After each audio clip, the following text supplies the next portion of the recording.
உங்களுக்கு எந்த ஊரு? ஏன் கேக்குற? இப்பதானே இந்த ஆசிரமத்துக்கு வந்திருக்கீங்க. போ எல்லா விஷயம் புரிஞ்சுக்கிறீங்க. அப்படி என்னப்பா இந்த ஆசிரமத்துல அதிசயம் இருக்கு? நிறைய இருக்கு. அது எனக்கு ஒருத்தனுக்கு தான் தெரியும். உங்களுக்கு திண்டுக்கல் சகாயத்தை பத்தி தெரியுமா? திண்டுக்கல் கசாயத்தை பத்தி எனக்கு தெரியாதுப்பா. கசாயம் இல்ல, சகாயங்கிற மனுஷன் பத்தி தெரியுமா? சகாயம்ங்கிற பெரிய வெங்காயமா? அவனை பத்தி தெரியாதா ரூம் கூட்டி போவியா இல்ல எங்கேயே விட்டு போயிருவியா? என்ன கோமா பேசுறீங்க? எனக்கு சகாயம் தெரியும், அவங்க அப்பனை தெரியும், அவங்க தாத்தாவை தெரியும், அவங்க பிள்ளைங்க பூரா தெரியும். இவ்வளவு தெரிஞ்சிருந்தோம் இந்த ஆசிரமத்துல எனக்கு மணி அடிக்கிற வேலை. ஏன் 10 பேரை உட்கார வச்சு மொட்டையடியா? உங்களுக்கு சகாயமே தெரியலையே. நீங்க எப்படி இந்த ஆசிரமத்துல ஒரு நாளைக்கு மேல தங்க போறீங்க? என்னடா இது சகாயத்தை போட்டு இந்த தோன்றானே சார். அந்த சகாயம்ங்கிறது யாருக்கு சார்? அதை நான் இப்ப சொல்ல மாட்டேன், அந்த நேரம் வரும்போது சொல்லுவேன். அவ்வளவு நேரம் ஆகுமா? அப்போ இந்த ஆசிரமத்துல நடக்கிற அத்தனை தில்லு முள்ளும் உனக்கு அத்துபடி? ஆமாங்க, உங்களுக்கு எந்த சந்தேகம் இருந்தாலும் என்கிட்ட கேளுங்க, நான் தீர்த்து வைக்கிறேன். பழமி கரிச்சட்டி வாயா. சிஸ்டர் செல்லா மேரி அம்மா தான் இவங்க அம்மாங்கிறத ஏன்டா மறைக்கிறாங்க? ஓஹோ, நீங்க அதை கேக்குறீங்களா? இந்த ஆசிரமத்துல நான் எவ்வளவுக்கு அளவு உத்தமனோ அவ்வளவுக்கு அளவு சிஸ்டர் மோசமானவங்க. மதர் மேரி அம்மா இருக்கும் போது இந்த ஆசிரமம் என்ன வளர்ச்சி தெரியுமா? பூக்கள் என்ன, பழங்கள் என்ன, காய்கள் என்ன, என்ன என்ன என்ன. நீ என்ன கேபி சுந்தரம்பா பேரன் நினைப்பா? அடுக்கிட்டே போறியே. ஆனா அதை விடுங்க, இந்த பில்டிங் விழுந்ததே அவங்களாலதான். இந்த பில்டிங் என்ன தாடியா மீசியாடா வளர்றதுக்கு? இவருங்க என்ன இன்சல்ட் பண்ணாதீங்க. சரிப்பா, ரொம்ப முறிக்காத. இந்த ஆசிரமத்தில் உள்ள சில விஷயங்கள் எங்களுக்கு ரொம்ப தேவைப்படுது. அந்த திண்டுக்கல் சகாயம் கிடைச்சா உங்களுக்கு எல்லாமே கிடைச்ச மாதிரி தான். டேய், எங்க ரூம் எதுடா? இதான். சரிடா. தமிழே, நீ உள்ள போ. சார், அந்த திண்டுக்கல் சகாயம் யாருங்க சார்? ராத்திரி 12 மணிக்கு என் சமயத்துக்கு வந்தா அவரை நான் உங்கள்ட்ட காமிக்கிறேன். 11:45 வந்தா அவர் மனுஷனாவே இருக்க மாட்டாரு. டேய், அந்த திண்டுக்கல் சகாயம் யாரா? ராத்திரி 12 மணிக்கு வாங்க. டேய், அந்த திண்டுக்கல் சகாயம் யாரா? ராத்திரி 12 மணிக்கு வர சொல்லல. 12 மணிக்கு வரேன்டா நானு. வா வா.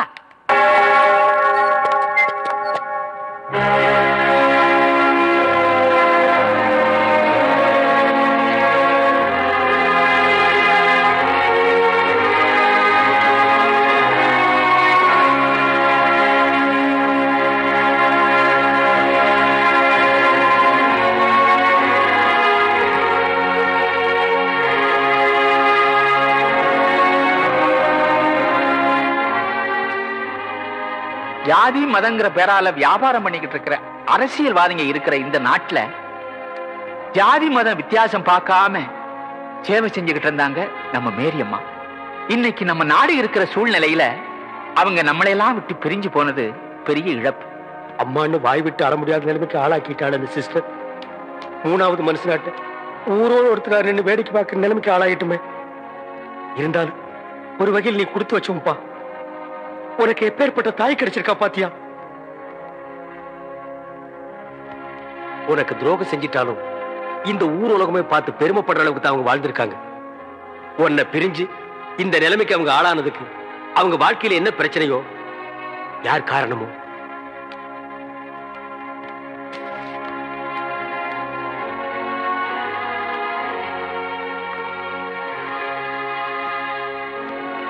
எக்ஸ்கியூஸ் மீ, நீங்க சுவாமி விவேகானந்த ஆசிரமத்துல இருந்து வந்திருக்கீங்களா? ஆமாங்க. மிஸ்டர் தமிழ்ச்செல்வன் நீங்க தானே? ஆமா, அவரோட ஃப்ரெண்ட் நானு. எத்தனையோ விஐபிஸ் வந்திருக்காங்க. வந்திருக்கலாம்.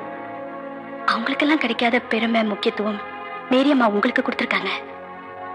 இல்ல, ஐ மீன், நீங்க ஒரு ஹிந்துவா இருந்தாலும் உங்களைத்தான் தன்னோட இறுதி ஊர்வலத்துல சிலுவை தூக்கிட்டு வரணும்னு சொல்லிருக்காங்க. ஆமா, அந்த அளவுக்கு அன்பு மரியாதையும் உங்களுக்கு கொடுக்கணும்னா அதை பத்தி நீங்க என்ன நினைக்கிறீங்க? மேரி அம்மா பத்தி உங்க ஒப்பீனியன் சொல்றீங்களா? சரியான கேள்வி. வாங்க, கேட்க வேண்டிய இடத்துல தான் கேக்குறீங்க. ஒப்பீனியன் என்னங்க? நாங்க உண்மையை சொன்னா தான் இங்க யாருமே ஒத்துக்க மாட்டேங்கிறாங்களே. அண்ணே, கொஞ்சம் சும்மா இருக்க மாட்டீங்க? நாங்க என்ன நினைக்கிறோமோ அதை இங்க சொல்ல முடியலீங்க. நாங்க இப்ப சொல்ற நிலைமையில இல்ல. வாங்க.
ஆண்டவராகிய இயேசு கிறிஸ்துவே, நீர் கல்லறையில் இறங்கி அதை நம்பிக்கையின் படுக்கையாய் பரிசுத்தப்படுத்தினீரே.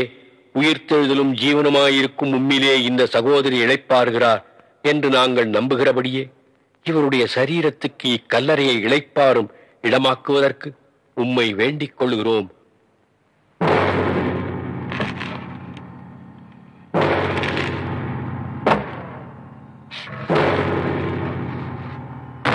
நாம் இவருடைய சரீரத்தை மண்ணுக்கு மண்ணாயும் புழுதிக்கு புழுதியாயும் பூமிக்கு ஒப்புக் கொடுக்கிறோம்.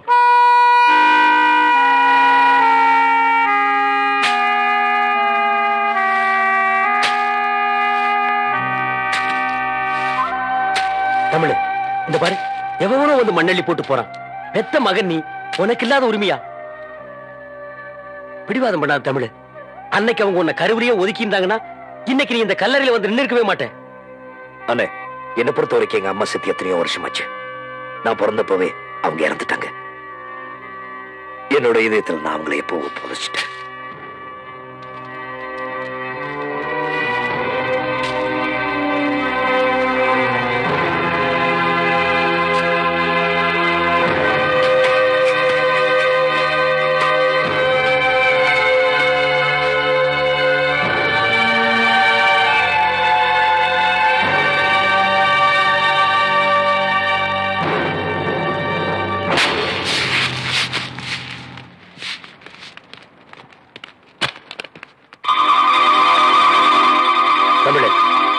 அந்த சிஸ்டர் முறைக்கிறது. எல்லாரும் போயிட்டாங்க. இந்த சந்தர்ப்பத்துல இனிமேலும் நீங்க 2 பேரும் இங்க தனியா இருக்கிறது அனாவசியமான அபிப்பிராயங்களுக்கு இடம் கொடுக்கும். ஏற்கனவே நீங்க பேசின பேச்சுல ஆசிரமத்துக்குள்ளேயே தேவையில்லாத குழப்பங்கள் எல்லாம் ஏற்பட்டிருக்கு. இதுக்கு மேலும் நான் உங்ககிட்ட சொல்லிக்கிட்டு இருக்க மாட்டேன். சீக்கிரம் கிளம்புற வழியை பாருங்க.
ஒரு பையனையும் காணோம்.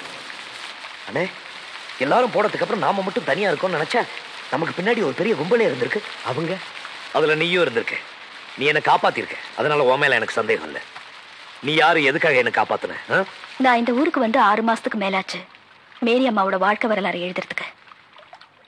இந்த 6 மாசத்துல அவங்களோட நெருங்கி பழகிற வாய்ப்பு எனக்கு கிடைச்சிச்சு. மேரி அம்மாவோட கடைசி நாள் வரைக்கும் தனக்கு ஒரு பையன் இருக்கிறதா அவங்களும் என்கிட்ட சொன்னதில்ல, மத்தவங்க சொல்லியும் நான் கேள்விப்பட்டதில்ல.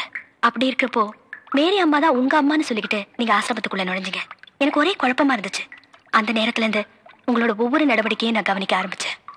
சர்ச்சில் கூட உங்ககிட்ட ஏதாவது பேசி தெரிஞ்சுக்கலான்னு வந்தப்போ நீங்க என்ன ரொம்ப கோவமா பேசி அனுப்பிச்சிட்டீங்க. ஆனா உங்களோட கோபத்தை என்னால புரிஞ்சுக்க முடிஞ்சிச்சு. ஏன்னா ஒரு வகையில நானும் உங்களை மாதிரிதான். அம்மா அப்பாவே என்ன ஒரு அனாதையா வளர்த்தாங்க. எஸ், வெறும் பணத்தை மாத்திரம் தான் கொட்டினாங்களே தவிர பாசத்தை காட்ட மறந்துட்டாங்க. எப்பேற்பட்ட உலகத்துல அனாதை குழந்தைகளை கூட தம் குழந்தைகளா பாவிச்சு அடைக்கலம் கொடுத்த மேரி அம்மா எனக்கு ஆச்சரியமாவும் இருந்தாங்க, ஆறுதலாவும் இருந்தாங்க. அதனாலதான் அவங்க வாழ்க்கை வரலாறு எழுதணும்னு ஆசைப்பட்டேன். ஆனா இப்போ எதை தெளிவா எழுதுறது, எது உண்மைன்னு எனக்கு புரியல. அடக்கம் பண்ற இடத்துல கூட சிஸ்டர் உங்ககிட்ட கண்டிப்போட பேசினதை நான் பார்த்தேன். என் சந்தேகம் அதிகமாயிடுச்சு. இப்ப உங்களை அடிக்க வந்தாங்களே, அவங்க ஏற்கனவே மரத்துக்கு பின்னால ஒளிஞ்சிருந்ததை நான் பார்த்தேன். அதனாலதான் நானும் மறைஞ்சிருந்தேன். ஆனா அவங்க ஏன் உங்களை அடிக்க வந்தாங்கன்னு எனக்கு புரியல. இதுல புரியாம இருக்கிறதுக்கு என்னங்க இருக்கு? மேரியம்மா பையன் தான் தமிழுங்கிறது தெரியாம இருக்கிறதுக்காக, அதை மறைக்கிறதுக்காக சிஸ்டர் ஆளுங்களை செட்டப் பண்ணி அடிக்க வச்சிருக்காங்க. இவங்க மேடலுக்கெல்லாம் பயந்துட்டு நாங்க ஓடிடுமா? தமிழே, இன்னைக்கு 2 பாத்துணும். அந்த சிஸ்டரை விடக்கூடாதுப்பா. நாம அவசரப்பட்டு எந்த முடிவுக்கும் வந்துடக்கூடாது. நீங்க இந்த ஊரை விட்டு போறதுல சிஸ்டர் குறியா இருக்கிறாங்கதான். அதுக்காக அவங்கதான் ஆளை வச்சு அடிச்சாங்கன்னு நாம எப்படி நம்புறது? லுக் மேடம், என் கூட சண்டை போட்ட ஆளுங்களுக்கு சிஸ்டருக்கு சம்பந்தம் இல்லாம இருந்திருக்கலாம். ஆனா அந்த ஆளுங்க ஏன் அடிக்க வந்தாங்க சிஸ்டருக்கு தெரிஞ்சுக்கலாம் இல்லையா?